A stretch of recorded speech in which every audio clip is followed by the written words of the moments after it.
देखिए, धर्म के नाम पर तो राजनीति करने का काम एक ही पार्टी करती है इस देश के अंदर। और बाबर से चाह रखने वाले 40 करोड़ मुसलमान बिल्कुल बाबर से चाहत रखते हैं। और इतना दिक्कत क्यों है, इतना आहत क्यों हो जाते हैं ये लोग बाबर से? बाबर जिसने अखंड भारत बनाया, जिसने कोई दरभंगा का राजा, कोई बनारस का राजा, कोई कहीं के छोटे छोटे राज्यों को संगठित करके बाबर ने एक विशाल राज्य की स्थापना किया जिसका नाम भारत है। और भारत के अखंड भारत बनाने का काम बाबर ने किया, जिसकी 9 पीढ़ियां दफन इसी देश में, जिसने लंबे समय तक भारत के लिए सेवा दिया, भारत की सेवा किया।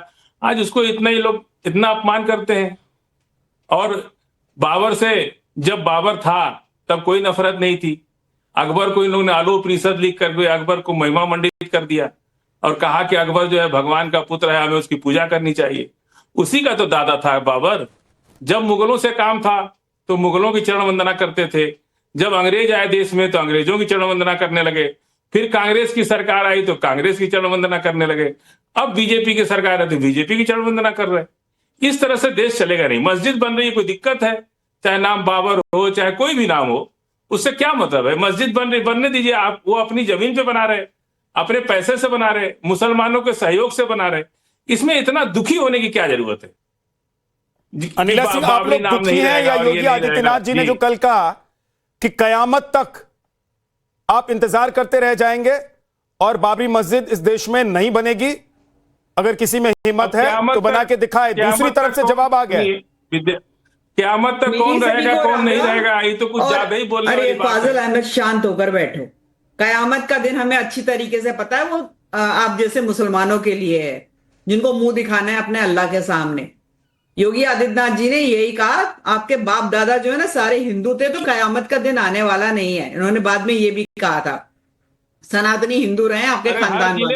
अब बैठकर बाबर के यहाँ पे पर्चे भर रहे हो आप और कह रहे हो कि बाबर हुमायूं इन लोगों ने क्या गलत किया? हाँ, हिंदुओं की बहन बेटियों को सरेआम बेचा, हाँ, उनके साथ बलात्कार किया, उनकी जो हिंदू हैं उनके सर कलम कर करके उनके पहाड़ बना दिए गए। कुछ नहीं किया ना। हिंदू समझ में नहीं आता है। क्या थे आपके खानदान वाले? अंग्रेज थे, हाँ, इंग्लैंड से आए हुए थे। नहीं, अनिला सिंह, मैं ये जानना चाह रहा हूं कि बाबरी मस्जिद का औपचारिक निर्माण का कार्य आज से शुरू हो गया है और आज बैठकर योगी जी ने जो कहा, उसके बाद अब बीजेपी की रणनीति क्या है? क्या आप लोग सिर्फ बाबरी मस्जिद को एक प्रयोगशाला के तौर पर, राजनीतिक प्रयोगशाला के तौर पर देख रही हैं, इसीलिए बयानबाजी चल रही है, कि सच में आप लोगों को लग रहा है कि इस देश में बाबरी मस्जिद नहीं बन सकती है और नहीं बनने देंगे लोग? अरे मस्जिद बनाना चाहे 100 बार बनाए भाई, कौन रोक रहा है? पर ग्लोरीफाई करेंगे, महिमा मंडन करेंगे हुमायूं का, बाबर का। कर रहे हैं, नहीं कर रहे हैं ना, तो बंगाल इस बार कह रहा है। सुन लीजिए झा साहब, सुन लीजिए। मैं ये कह रही हूँ, इस बार बंगाल कह रहा है, क्योंकि बंगाल मुर्शिदाबाद में हमें पता है 60% से ज्यादा मुसलमान बैठा हुआ है और यहाँ पर कहने के लिए कह रहे हैं कि नहीं, हमने तो इस विधायक को अपनी पार्टी से निकाल दिया है। परंतु हम अच्छी तरीके से जानते हैं ममता बनर्जी जो है, क्योंकि आज की तारीख में वो मीर बाकी हैं, उनकी सरपरस्ती में बंगाल में जो है बाबरी नाम की मस्जिद का निर्माण हो रहा है।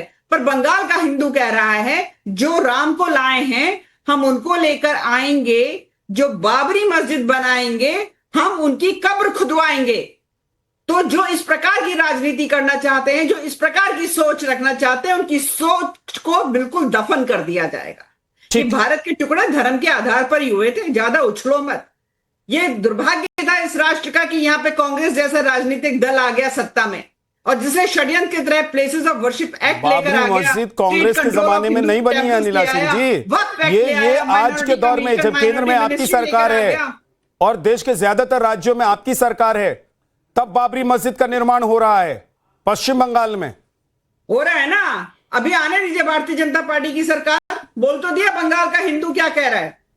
ठीक है, जो राम को लाए हैं हम उनको लेकर आएंगे और जो बाबरी मस्जिद बनाएंगे उनकी हम कब्र खुदवाएंगे। तो सोच है, वो मानसिकता जो है बाबरी मस्जिद वाली, उनकी तो कब्र खुदने वाली है वो सोच की। ठीक। आदिल हसन जी, एक चीज बताइए, अयोध्या में जमीन दी गई कि आप मस्जिद बना लीजिए। अयोध्या में मस्जिद बनाने के लिए अभी तक कुछ भी नहीं हो रहा है। अगर हो रहा है तो बताइए। कोई कुछ नहीं कर रहा है। ना हुमायूं कबीर कर रहे हैं, ना असदुद्दीन ओवैसी कर रहे हैं, या जो मुसलमानों के नेता खुद को कहते हैं, कोई कुछ नहीं कर रहा है। क्या मुर्शिदाबाद में बाबरी मस्जिद बनाकर आप लोग एक नई राजनीति को जन्म दे रहे हैं? 90 के दशक से जो राजनीति चली थी, जो राजनीति राम मंदिर के निर्माण के बाद खत्म हो गई थी, उस राजनीति को फिर से जिंदा किया गया है?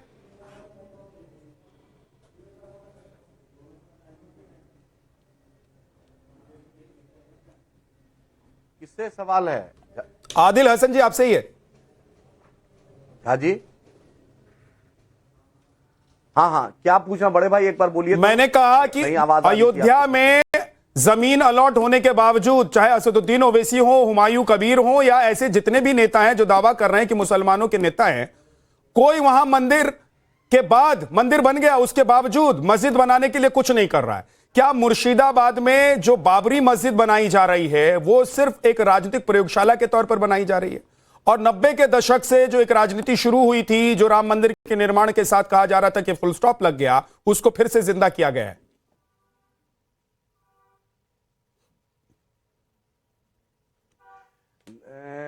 विद्या भाई, सबसे पहले तो मंदिर या मस्जिद या गिरजा या गुरुद्वारा जिसको जो बनाना है, इस देश का संविधान कहता है वो बना सकता है।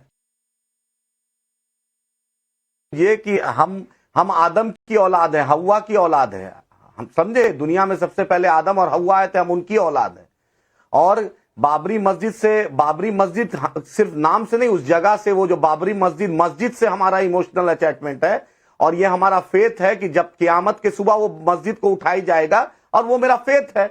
और क़यामत क्यों उर्दू वर्ड बोल रहे हैं मेरे योगी आदित्यनाथ जी? उर्दू इतना क्यों अल्फाज इस्तेमाल कर रहे हैं? उनके पास हिंदी शब्दकोश की कमी है क्या?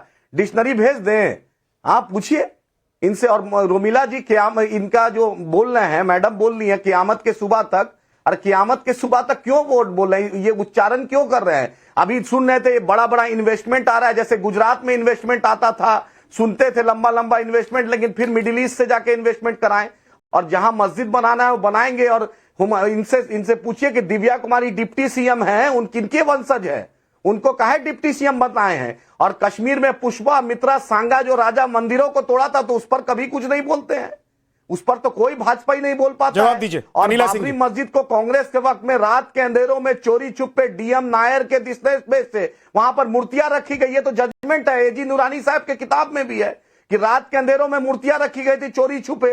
ये तो पूरी दुनिया जानती है कि ये सुप्रीम कोर्ट के जजमेंट ने कहा कि वहां पर मंदिर नहीं था, इमोशनल अटैचमेंट है, सेंटिमेंटल के चलते मंदिर दिया जाए बनाने। सुप्रीम कोर्ट ने अनिला सिंह जी, जवाब दीजिए जल्दी। बाबरी मस्जिद को शहीद किया है, ओके आदिल हसन जी, ठीक है। जिन्ना के मजार पे अडवाणी गए थे। देखिए, ऐसा है कि भारत अपने आप में एक अनूठा उदाहरण है पूरे विश्व में, जहां पर एक मेजॉरिटी पॉपुलेशन को जिसका राष्ट्र धर्म के आधार पर विभाजित हुआ था, उसको एक संघर्ष, एक युद्ध लड़ना पड़ता है सालों साल कि भाई यहां पर हमारे इष्ट, हमारे देवता का मंदिर है और इसको तोड़कर मस्जिद बनाई गई है, और ये अधिकार हमको मिलना चाहिए कि यहां हम अपने प्रभु भगवान श्री राम, मर्यादा पुरुषोत्तम श्री राम का मंदिर का पुनर्निर्माण कर सकें।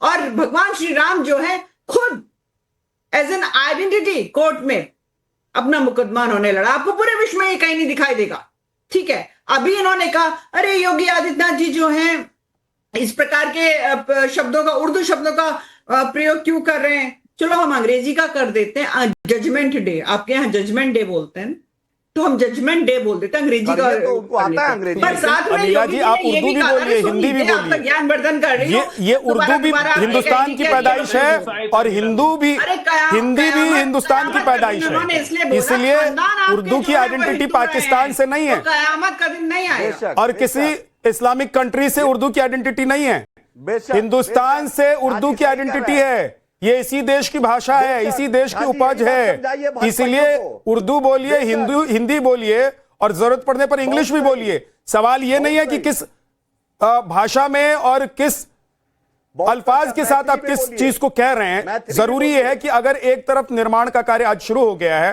शादाब जी कुछ कहना चाह रहे हैं। शादाब जी, मंदिर मस्जिद वाला, बाबरी मस्जिद वाला विवाद खत्म हो गया था, जब से सुप्रीम फैसला आया उसके बाद सब चीजें ऐसा लगा कि खत्म हो गया। लेकिन क्या यह सियासत है जो इसको जिंदा रखना चाहता है, इसको खत्म नहीं होने देना चाहता है? और इस सियासत में फायदा किसका है? बीजेपी का है ओवैसी या हुमायूं जी का है, या फिर समाजवादी पार्टी को भी इससे कुछ मिलने वाला है?